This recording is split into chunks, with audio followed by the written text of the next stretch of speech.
za vang hung lung in za tam lung lai ki pa na lo dim me ne le cha lung in mitin zai tha kim na kon chol dam me ile nào vang khu zola cút lên khung aging nghe za vang lại lê mel hơi lâu rong a mel hơi zet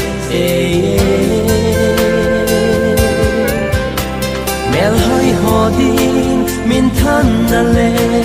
ki pa man san na dia hat ki zen su a hi o cha vang mel hơi nu cha vang la nu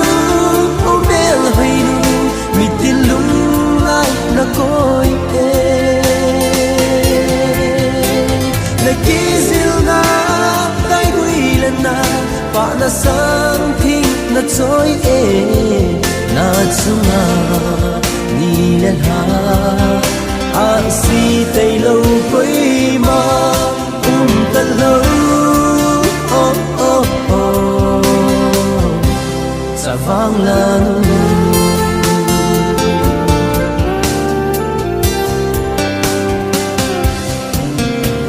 na mel hoi na chun le zo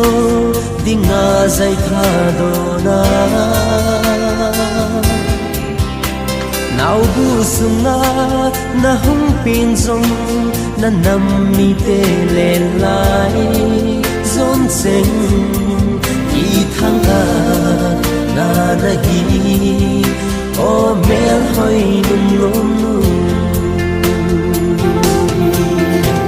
za vang la nu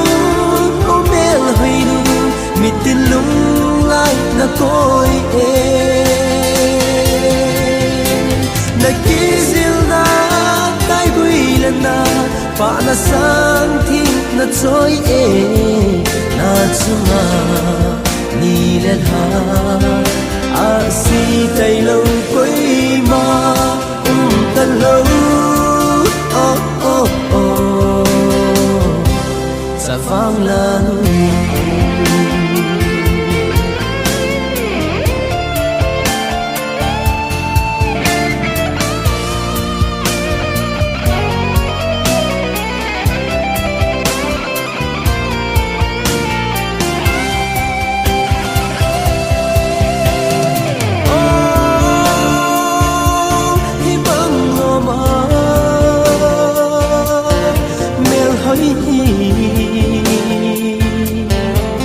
cả năm pi nung ngã dia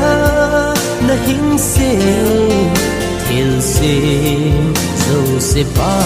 cả thăng và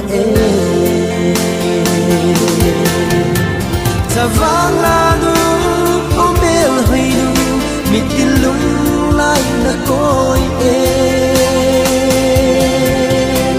na ki zil na tai gui lên na pa na sang thi na choi na chunga ni lên ha